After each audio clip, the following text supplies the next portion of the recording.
Dando inicio a la audiencia de vista de la causa del colegiado de la Cuarta Sala Laboral Permanente de la Corte Superior de Lima, integrado por los señores jueces superiores Omar Toledo Toribio, Vilma Carlos Casas y Cecilia Espinosa Montoya, en la causa número 6733-2013, seguido por José Gastón Ortiz Liñán contra Unión de Cervecerías Peruanas Bacus y Johnson Sociedad Anónima Abierta, y otro sobre pago de utilidades. La presente causa versa sobre la apelación de la sentencia emitida por el 10º Juzgado Especializado de Trabajo Permanente, expedida con fecha 22 de julio de 2013, sentencia que declara improcedente la demanda. Apelación interpuesta por la parte demandante. Intervino como juez superior ponente la doctora Vilma Carlos Casas. Se hace presente al colegiado que ambas partes han concurrido a la presente audiencia. Asimismo, la parte demandante presentó un escrito solicitando fecha de audiencia.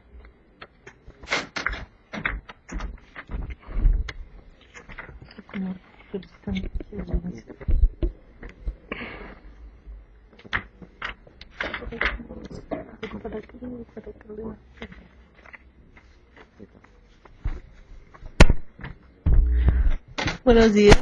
Por favor, acredítense las partes, la parte demandante. Muchísimas gracias. Muy buenos días, señor presidente, señorita magistrada. Carlos Z. Carpio, como abogado del demandante, del señor Ortiz Liñán, identificación como abogado es 07474 del Colegio de Abogados de Lima, y la casilla electrónica señalada es la 6842. La parte demandada. Buenos días, señores magistrados, buenos días a las partes presentes. Vengo en calidad de abogado de Unión de Cervecerías Bacus y Johnson. Mi nombre es Gonzalo Guillermo Ortiz Hidalgo, con registro CAL 42747, y en este proceso hemos señalado como domicilio procesal la casilla 3714 del Colegio de Abogados de Lima y la casilla electrónica 1692. El abogado. Buenos días, doctores. Mi nombre es Miguel Rubio Ayllón. Vengo en calidad de abogado de San Ignacio S.A. en liquidación, con registro del Colegio de Abogados de Lima 43932 y casilla electrónica 9341. La parte demandante es quien ha formulado la apelación. Exprese usted los agravios. Gracias, señorita magistrada. Yo quisiera dividir brevemente mi exposición en dos partes. Una referida a la parte formal del manejo de la magistrada en el proceso, que ha concluido con que se declara improcedente la demanda, y una segunda referente al fondo. Referente al fondo, ya esta sala ha expresado un criterio que no es el que yo tengo, pero no voy a expresar lo mismo, voy a adjuntar un elemento nuevo para tratar de que el criterio de ustedes cambie. Un documento que en su momento lo voy a alcanzar, si me lo permite. Respecto al aspecto formal, la audiencia de conciliación se realiza con ausencia de las demandadas, no asisten. Por tanto, estuvieron en rebeldía. Sí fueron, pero llegaron tarde. Fueron y estuvieron en rebeldía. Y así lo reconoce la audiencia. Sin embargo, con sorpresa, la juez saca debajo de su carpeta un reporte y señala: hey, pero el demandante ya ha demandado antes. Señorita juez, discúlpeme, pero ¿de dónde sale esa información? De este reporte. Pero ese reporte no lo presentamos nosotros, no lo han podido presentar ellos, no hay excepciones, no hay cuestiones probatorias. No es que los jueces estamos investigando, lo cual no es verdad. En ese momento, y así consta en el diálogo, me dijo: los jueces estamos investigando que muchos trabajadores se están demandando habiendo demandado antes. Yo he verificado y esa información, digo, no es verdad. En ese momento la juez, en mi opinión, rompe lo que significa el equilibrio de armas, el equilibrio de fuerzas. Yo debo sustentar mi posición y quienes contestan la demanda que no lo hicieron, están en rebeldía, deben hacer lo suyo. No puede el juzgado reemplazar porque están rebeldes y acoger un documento. Lo que digo es lo que existe en el video, lo que he dicho en el documento, y creo que en ese momento la juez, acogiendo su facultad de prueba de oficio, señala: no, de oficio yo incorporo esta prueba, que traigan el expediente del 20 juzgado. Es a mérito de ello que la juez se pronuncia. Creo que esa parte es irregular. La juez ha asumido una posición de parte, ha roto nuestro equilibrio de las dos partes y ha asumido defensa. Creo que eso es irregular y deviene, por tanto, lo hecho en algo nulo. Respecto al fondo del tema, efectivamente el demandante tuvo un proceso anterior en el 20 juzgado. Yo no era su abogado, era otro abogado. En ese proceso el demandante se desistió. se desistió del proceso y de la pretensión. Surgen cosas curiosas en esta parte, porque a la audiencia del 17 de noviembre de 2011 de aquel proceso nadie fue, y a los 30 días debió archivarse el proceso. Sin embargo, a los 48 días el demandante se desiste. Se desiste un escrito que dice que no me deben nada, por tanto me desisto. No se cumplió lo más elemental, que el juez verifique si había o no renuncia de derechos. Yo al respecto sí me permito alcanzar, ahora creo que es prudente, una jurisprudencia de la Corte Suprema. Si me lo permiten, por favor, Sí, con el permiso. una copia para la otra parte. Sí. Para la presidencia y para las partes. Siempre ha habido en mi reflexión, ustedes me han visto en otros procesos, respecto a qué pasa cuando hay encontrados dos principios constitucionales. Por un lado, el principio de la irrenunciabilidad de derechos y por otro lado, el principio de la cosa juzgada. Esta sala, y digo esta sala porque me parece justo decirlo, se ha pronunciado diciendo que prevalece el principio de la cosa juzgada. En esta jurisprudencia de la Corte Suprema, que considero un elemento nuevo como para poder mostrarles a ustedes mi argumentación nuevamente y no ser atrevido en ello, porque si hay un criterio creo que debo respetarlo, pero en este caso creo que hay un elemento nuevo que me permito ponerlo a disposición. Esta resolución de la Primera Sala de Derecho Constitucional y Social Transitoria manda a publicar esta sentencia, esta resolución, por sentar precedente de observancia obligatoria. Es importante porque no siempre lo hacen las salas. O sea, pretende sentar un precedente. ¿Y qué resalta? En resumen, lo que señalan es que la Constitución de la República prioriza el principio de la dignidad del ser humano. Por eso que cuando hay dos, en este caso, un caso parecido, donde una sentencia, una resolución de archivamiento de un proceso había quedado ya consentido, cuando el demandante demanda nuevamente, presenta otro proceso, la sala rechaza eso diciendo que ya se había dado la cosa juzgada. La Corte Suprema dice que no puede darse la cosa juzgada porque es nulo aquello que no se revisa, es nula la resolución de un juez que aprueba sin mayor motivación una resolución de archivamiento, como ha sido el caso. Si ustedes van a ver la motivación, son 4 líneas que ordenan el archivamiento del procedimiento. En esos casos debe prevalecer la Constitución y la protección del trabajador, que en materia de irrenunciabilidad de derechos pretende, y ustedes lo han dicho en sus resoluciones, defender a la parte más débil de una relación laboral. Por eso yo quiero concluir diciendo, nos causa agravio la sentencia, por un lado, porque creo que la juez asumió una posición de parte que no debió poner. Se acogió a una prueba de oficio que no cabía, y por ello admite algo que ninguna de las partes había expresado. Y en el tema de fondo quisiera insistir en que se evalúa hasta qué punto, como dice la Corte Suprema, prima el principio de la Constitución, de la irrenunciabilidad de derechos frente a una aparente cosa juzgada que no pues es al 100% acreditada. Por ello solicito tengan a bien revocar la sentencia, declarar revocada esta sentencia y esta resolución que declara la improcedencia de la demanda, aceptar que es procedente la demanda y se continúe el proceso como corresponde. Gracias por la paciencia. La parte demandada.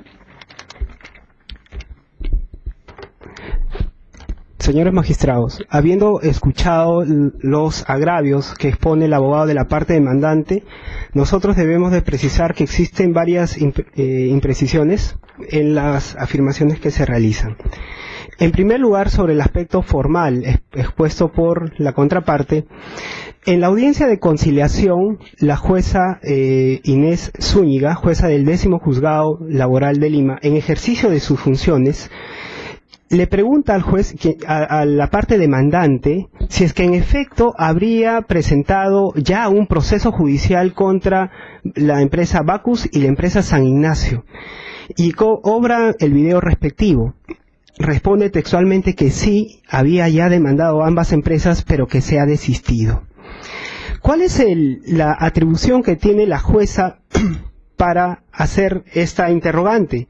Está en el artículo 3 del título preliminar de la nueva Ley Procesal del Trabajo, la cual establece que los jueces tienen un rol protagónico en el desarrollo e impulso del proceso, impiden y sancionan la inconducta de la parte contraria y vela por los deberes de veracidad, probidad, lealtad, buena fe. ¿Esto qué implica? Que si tenemos a un trabajador que demostrado en el proceso, porque no es solo el aspecto de la audiencia de conciliación, si bien es cierto, en mi caso, la empresa Bacus estaba como rebelde, pero nos apersonamos al proceso y participamos en la audiencia de juzgamiento, y previo a la audiencia de juzgamiento presentamos un pedido formal al juzgado para que se declare improcedente la demanda. Entonces, no es solo un actuar, inclusive con las facultades que la ley le confiere a la jueza de primera instancia, sino que además hubo una participación activa de las partes y un pedido de improcedencia de la demanda, debido a que acá se estaba atentando contra un principio elemental en todo Estado de Derecho. ¿Cuál es este? El de seguridad jurídica. ¿Qué es lo que ocurrió? El demandante, en efecto, había iniciado en el año 2000, en el año 2010, un proceso judicial ante el 20 Juzgado Laboral de Lima. En ese proceso estaba solicitando textualmente que se le incluya en las planillas de Bacus. Ese fue su petitorio. En el desarrollo del proceso y bajo el amparo que regulaba la ley 26636, señala textualmente al formular su pedido de desistimiento. Dice lo siguiente: este pedido obra en autos. Escrito párrafo tercero del pedido de desistimiento de la pretensión.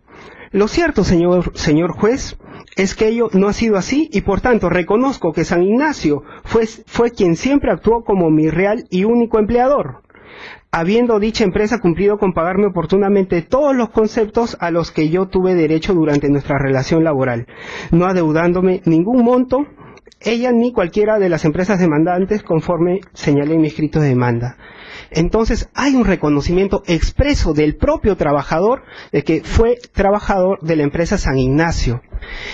Esto es revisado por la jueza del 20 Juzgado Laboral Transitorio y al amparo del propio artículo 46 de la ley 26636, norma que regula qué es lo que tiene que revisar cada magistrado frente a un desistimiento de la pretensión. Y la jueza verificó de que acá no se afectaba ningún principio de renunciabilidad de derechos y aprueba el desistimiento de la pretensión.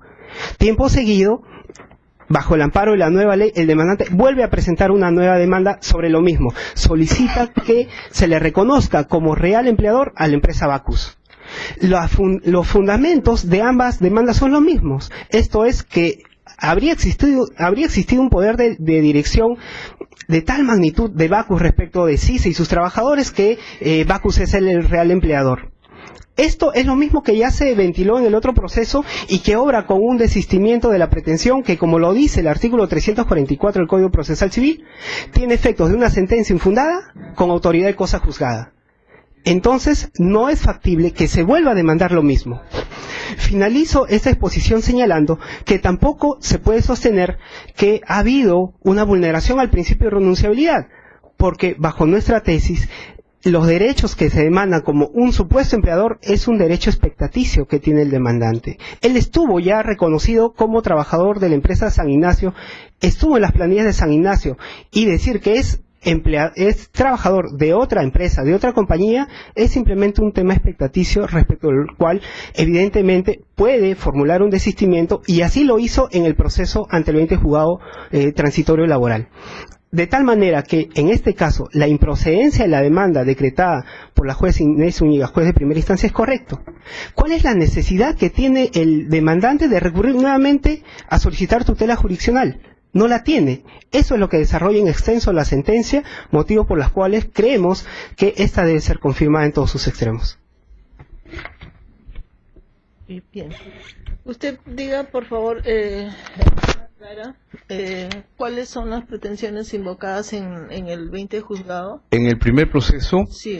básicamente fue que se le incorpore a la planilla de Bacus el trabajador que estaba laborando, registrado en San Ignacio, para efecto de declarar la desnaturalización. En ese momento se hablaba de una De la tercerización. tercerización. De la Así dijo, tercerización, desnaturalización de la Que se tercerización. declare la desnaturalización, que se le incorpore por efecto de ello en Bacus. Y que se paguen las utilidades. Sí, a consecuencia de ello, obviamente, en el mismo proceso pidió ese abogado, porque no fui yo el abogado, el reconocimiento del pago de utilidades. En el segundo proceso, nosotros señalamos el reconocimiento de la relación laboral por una simulación. Ustedes ya han precisado que no importa si se llama simulación o tercerización, que lo importante es el reconocimiento de la relación laboral. Con lo cual yo me avengo a ello. Yo ahora estoy usando ese argumento, incluso para otros procesos en donde más bien Bacu dice lo contrario. Pero el tema de fondo es lo que acaba de decir el abogado. Ellos pidieron la improcedencia. No, lo importante es por qué la juez asume defensa. La juez empieza con un reporte. El video, gracias a Dios, no nos deja mentir. Saca el reporte y dice, usted demandó antes, pero recién empezamos el proceso. ¿A qué venía ese comentario? Porque asume la defensa. Y esa es un poco la parte criticable. Y respecto a lo que ha resaltado, si me lo permite, con su permiso, señorita magistrada, lo que ha resaltado el doctor abogado de Bacus. Ha leído el texto de un escrito, lo que no dice que fue hecho por ellos, ¿no? En el cual el trabajador dice, por si acaso yo no tengo nada que ver con Bacus. Y se pregunta, ¿por qué tiene que el trabajador reclamar después de haber dicho que no tiene nada que ver? Por una sencilla razón. Y creo que se va a entender perfectamente. Si a mí me ponen contra la pared y me dicen, firma o no te pago, porque así fueron las cosas. Bacus a Ignacio, en el procedimiento para separar a este y a otros trabajadores, lo que hace es decirles, señores, ustedes van a ser liquidados, pero como ya han interpuesto una acción, tienen que desistirse. Ya hay documentos notariales en ese sentido. Si no se desisten, no cobran. Pregunto, el doctor, respondo lo que el doctor, ¿por qué tendría que preguntar el trabajador? Porque se le amenazó, se le puso bajo presión. Yo creo que los abogados estamos en la obligación de insistir en eso. No hay renuncia de derechos si me ponen contra la pared. O sea, está en los documentos notariales, en esto y otras prácticas empresariales, donde el trabajador ya se desistió, no tiene nada que hacer. Entonces, ¿para qué están los principios constitucionales? Ustedes lo han dicho bien en resoluciones, en el sentido de cuál es el sentido de la garantía de ese principio, para evitar que bajo presiones se logre que el trabajador, por obtener un beneficio, ¿cuál es el beneficio de este señor Ortiz y de otro? Comer. Quedarse sin trabajo y sin plata, tenía que quedarse con plata. Esa es la realidad, señorita magistrada. Pregunto. Doctora, si me permite, por favor. Sí, el abogado Rubio. Sí, gracias. Unas precisiones, dado que ya se ha detallado en extenso el contenido de los procesos y en qué consiste la identidad de pretensiones. Primero hay que tomar en cuenta que han sido las demandadas que han aportado los medios de prueba para que el juzgado, el 10º Juzgado Laboral de Lima, pueda pronunciarse sobre la improcedencia de la demanda. Cada una de las codemandadas se apersonó en su momento del proceso, presentando las instrumentales correspondientes al proceso anterior. De manera que la jueza, de manera correcta, ha tenido todos los medios necesarios para verificar la extinción del interés para obrar por parte del demandante, extinción que se produce como consecuencia del desistimiento de la pretensión por parte del demandante. Segundo, se ha señalado aquí que en el proceso anterior no se solicitó el reconocimiento de una relación laboral con Bacus, sino que se solicitó la desnaturalización de la tercerización. Si verificamos el escrito de demanda, veremos que la pretensión se me incluya en el libro de la planilla de la empresa Bacus. En otras palabras, se me reconozca como trabajador de Bacus. Tercero, veamos el precedente vinculante que ha presentado la parte demandante. En el considerando 11º, se desarrolla en extenso que el principio de renunciabilidad de derechos solamente es aplicable ante derechos reconocidos taxativamente. En este caso, ese reconocimiento no existe. Estamos ante derechos expectaticios. Luego, en el considerando 13º. Luego, en la misma resolución, se señala que la aprobación de un desistimiento de la pretensión sin la debida motivación genera la nulidad de la resolución que aprobó el desistimiento. En ese sentido, si en este caso se verificara que existe esa indebida motivación o que no existió motivación para aprobar el desistimiento, eso no significará que el demandante se encuentra facultado para actuar en el presente proceso, sino que tendrá que declararse la nulidad del proceso tramitado ante el 20º Juzgado Laboral Transitorio, y la pretensión deberá continuarse tramitando bajo las pruebas y argumentos presentados en dicho proceso. En ningún caso el demandante está facultado para pretender o plantear pretensiones idénticas en dos procesos simultáneamente. Es por esto que solicitamos que se confirme la sentencia de primera instancia. Doctora, muy brevemente, solo para hacer una precisión, porque se ha hecho alusión a algunas argumentaciones que no obran en autos y no tienen un respaldo probatorio. Se señala que el escrito de desistimiento que se presentó ante el 20 Juzgado Laboral de Lima habría sido hecho por Bacus, coaccionando, pagando, bajo una serie de afirmaciones que no tienen ningún fundamento, son falsas. Prueba de esto es que el mismo escrito de desistimiento está firmado por el abogado de la demanda, el mismo abogado del demandante, el abogado Miguel Llanos. Y es en ese contexto donde el trabajador reconoce que fue trabajador de CISA y legaliza su firma. El juez valora esta situación, notifica el desistimiento de la pretensión y no es impugnada por la contraparte. De tal manera que, insistimos, existe una situación de cosa juzgada acá, un principio de seguridad jurídica que debe ser respetado, y como ya lo ha señalado esta sala en dos pronunciamientos anteriores, ese criterio se debe mantener a efectos de que se confirme en este caso la sentencia que viene en grado.